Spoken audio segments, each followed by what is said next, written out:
मेरा नाम है गौरी और आज मैं आपको पढ़ाने वाली हूँ क्लास 8th की साइंस की बुक का chapter number 1 crop production and management. आपने कभी देखा आपकी मम्मा या फिर आप कभी प्लांट उगाते हो तो आपको उसकी कितनी केयर करनी पड़ती है। पहले आपको वो जो सॉइल है उसमें मैन्योर वगैरह ऐड करना पड़ता है, फिर उसमें आपको उसको सोइंग करनी होती है, फिर इरिगेशन रेगुलरली करना होता है। बहुत मेहनत लगती है। तो यहाँ पर तो मैंने बात की है प्लांट की, एक सिंगल प्लांट की। बड़ा सोचो जब क्रॉप ग्रो करने होते हैं, क्रॉप का आप सोचोगे व्हाट इज़ क्रॉप। सो मैं बताती हूँ आपको what is crop. So when plants of the same kind are grown and cultivated at one place on a large scale is called a crop। मतलब बहुत सारे प्लांट्स जब और एक ही तरीके के एक ही जगह पे ग्रो होते हैं तो उसे क्रॉप कहते हैं। सपोज ये लैंड है एक, एंड इस लैंड पे बहुत सारे वीट के प्लांट्स उग रहे हैं, बहुत सारे। तो एक ही जगह पे एक ही काइंड के बहुत सारे प्लांट्स उग रहे हैं, मतलब plants of wheat means crop of wheat, crop of wheat. So हमने ये तो देख लिया क्रॉप होता क्या है। तो अब ये देखते हैं क्रॉप की कितनी टाइप्स होती हैं। सो क्रॉप की बेसिकली 2 टाइप्स होती हैं, खरीफ क्रॉप एंड रबी क्रॉप। सो अब ये खरीफ क्रॉप होता क्या है। खरीफ क्रॉप वो क्रॉप होता है जो रेनी सीजन में उगते हैं, वो क्रॉप्स जो रेनी सीजन में उगते हैं। अब वो क्रॉप्स रेनी सीजन में क्यों उगते हैं, वो किसी और सीजन में क्यों नहीं उगते, क्योंकि उन क्रॉप्स को पानी बहुत चाहिए होता है, इसलिए वो रेनी सीजन में उगते हैं। The rainy season in India generally starts from June to September. ये चीज़ हमें लर्न करने की ज़रूरत भी नहीं है। अब अभी अगर आप देखोगे, अगर आप इंडिया में रहते हो तो कि जून टू सेप्टेम्बर के बीच में ही बारिश होती है।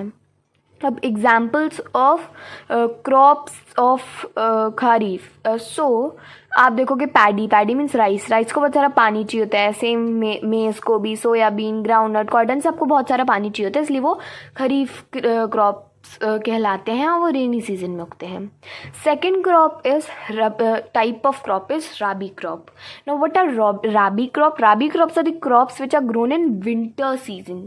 अब वो विंटर सीजन में क्यों उगते हैं, वो किसी और सीजन में क्यों नहीं उगते, क्योंकि उन्हें बहुत कम पानी चाहिए होता है। और इंडिया में आप देखोगे कि विंटर सीजन कब स्टार्ट होता है, अक्टूबर टू मार्च तक विंटर सीजन रहता है। अब क्रॉप्स के एग्जाम्पल देख लेते हैं जो राबी क्रॉप्स होते हैं। wheat, gram, pea, mustard and linseed। सो इन सब के अलावा ये तो 2 तरीके के होते ही हैं, बट एक थर्ड टाइप का भी होता है, that Z crops, ZAID, Z crop. ये क्रॉप होता है जो मार्च टू जून के बीच में उगता है। जो जैसे आप देखोगे इधर कि ये मार्च के बाद सीधे जून है, तो मार्च से जून के बीच में भी क्रॉप्स उगते हैं। उन क्रॉप्स को कहते हैं जेड क्रॉप्स। वो कौन से क्रॉप्स उगते हैं, जैसे कि वाटरमेलन हो गया। आगे चलते हैं। जैसे कि मैंने आपको बताया कि प्लांट उगाने के लिए भी हमें कितनी सारी एक्टिविटीज़ और टास्क करने पड़ते हैं। सो करना पड़ता है, पानी देना पड़ता है ना। वैसे क्रॉप को उगाने के लिए भी हमें बहुत सारे टास्क करने पड़ते हैं, बहुत सारी एक्टिविटीज़ करनी पड़ती है। उन एक्टिविटीज़ या टास्क्स को हम कहते हैं agricultural practices. Just remember this thing. अब एग्रीकल्चर प्रैक्टिसेस होती कौन सी हैं। पहली एग्रीकल्चर प्रैक्टिस होती है preparation of soil. Now what is preparation of soil? Then secondly, sowing. Third, adding manure and fertilizers. Fourth, irrigation.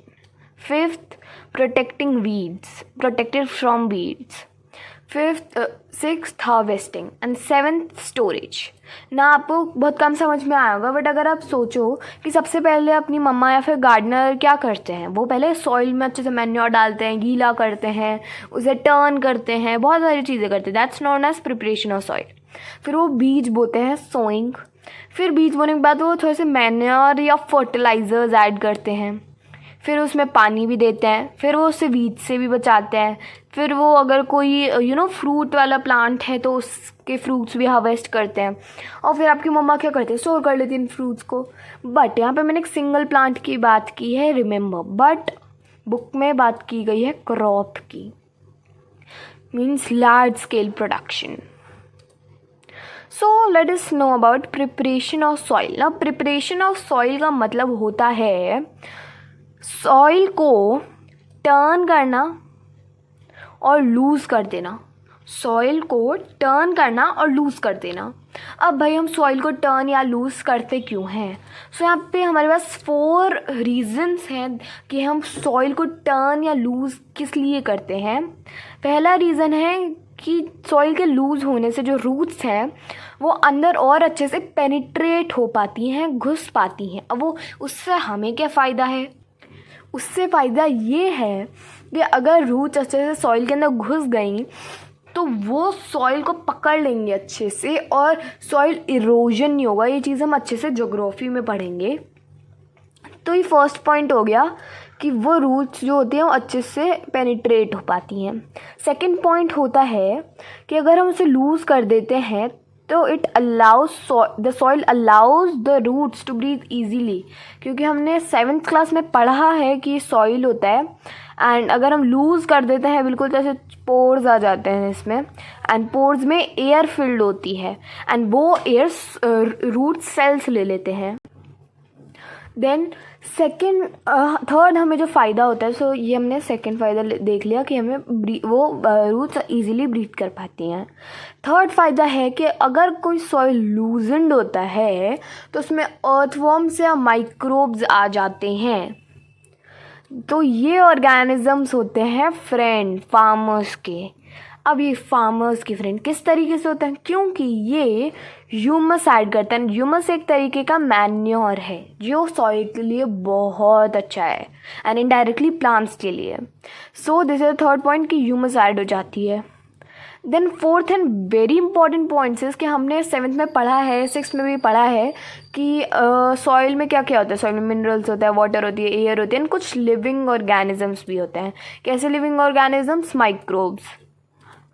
But साथ ही साथ कुछ डेड प्लांट्स या एनिमल्स भी मिक्सड होते हैं सॉइल में। तो वो जो लिविंग ऑर्गेनिजम्स हैं, मतलब वो जो माइक्रो ऑर्गेनिजम्स हैं, वो उन डेड प्लांट्स और एनिमल्स को डीकम्पोज कर देते हैं, डीकम्पोज कर देते हैं वो by soil organisms. In this way जब वो डीकम्पोज कर देते हैं various nutritions held in the dead organism, अब डीकम्पोज हो जाता है। बहुत अच्छा है। अब ये आधा ही फ़ायदा हुआ। पूरा फ़ायदा ये है कि suppose this is soil and यहाँ पे डीकम्पोज पार्ट है, बट प्लांट पता है कहाँ तक के न्यूट्रिएंट्स को एब्जॉर्ब करती है? वो यहाँ तक के न्यूट्रिएंट्स को एब्जॉर्ब करेगी, कुछ सेंटीमीटर तक के। इसलिए टर्न करते हैं तो वो जो डीकम्पोज्ड और जो न्यूट्रिएंट्स होते हैं वो ऊपर आ जाते हैं एंड वो प्लांट्स ले पाता है। तो this is a very important fourth benefit. तो अब आगे बढ़ते हैं। Now the process of loosening and turning soil is called tilling और प्लॉइंग। सॉइल को लूज करना या फिर टर्न करना कहलाता है टिलिंग और प्लॉइंग। ये करा जाता है प्लॉ के थ्रू। Ploughs are made up of wood और आयरन। पहले वुड के बनते थे, अब आयरन के भी बनने लग गए हैं। If the soil is very dry, अगर सॉइल बहुत सूखा हो, so it may need watering before ploughing. Plough करने से पहले वो वाटर होना बहुत ज़रूरी है। द प्लॉट फील्ड में have big pieces of soil crumbs. Soil crumbs जैसे हम ना कभी भी, जैसे ये है, इसको प्लॉ कर देते बहुत सारे क्रम्स आ जाते हैं और वो ना अच्छे से इरिगेशन नहीं होने देते हैं।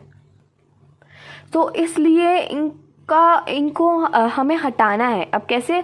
हमें इन्हें तोड़ना है। कैसे? By a plank. The field is levelled for sowing. उसे लेवलिंग कर देते हैं, ऐसे लेवल पे आ जाती है। अगर ऐसे इरेगुलर होगी तो फिर जब इरिगेशन करेंगे तो सारा पानी लोअर वाली साइड आ जाएगा। तो इसलिए लेवलिंग बहुत ज़रूरी है बाय अ लेवलर। समटाइम्स मैन्योर भी ऐड किया जाता है सॉइल में बिफोर टिलिंग, टर्न या लूजन करने से पहले। अब क्यों करा जाता है? जिससे वो अच्छे से प्रॉपरली मिक्स हो जाए। एंड और हाँ, सॉइल को वाटर किया जाता है सो करने से पहले, बीज बोने से पहले। अब आ जाते हैं हम इंस्ट्रूमेंट्स पे, एग्रीकल्चर इम्प्लीमेंट्स पे, जो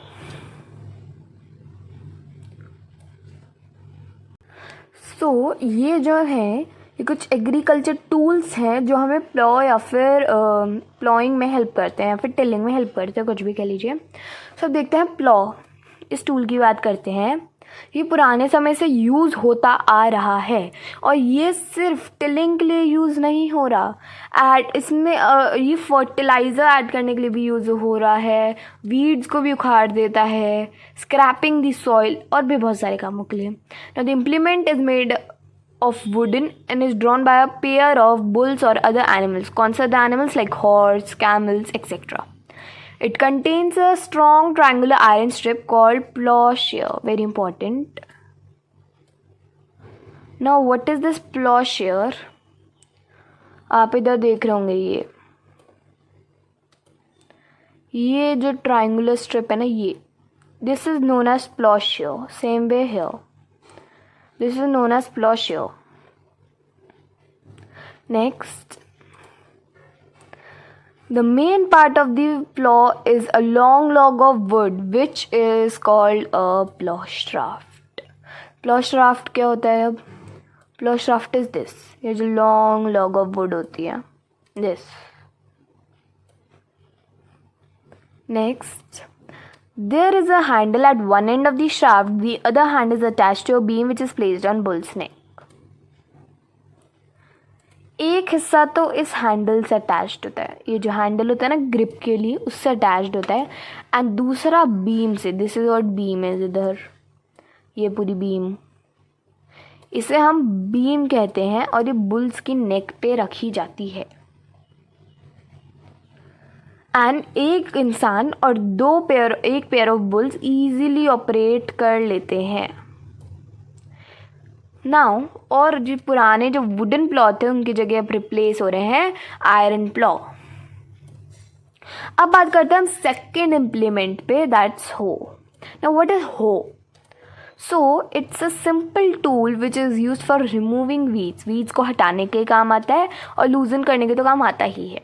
it has a long rod of wood और iron, a strong broad bent plate of iron is fixed to one of its end and works like a blade.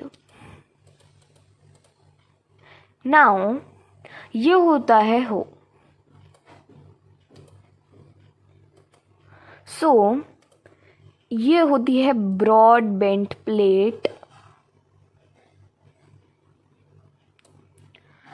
ये होती है इसकी ग्रिप पूरी, ये ग्रिप होती है ग्रिप के लिए। सो इधर देखो अच्छे से,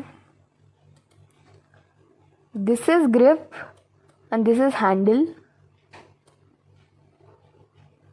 दिस इज बीम जो हमारे प्लॉ में भी थी, दिस इज रॉड, उस रॉड को कहते थे प्लॉ शाफ्ट, बट इधर इसे रॉड ही कहते हैं। Then third agriculture implement is cultivator. Nowadays, plowing is done by a tractor-driven cultivator. The use of cultivator saves labor and time. देखिए, ट्रैक्टर-driven cultivator ये होता है, ये देखिए,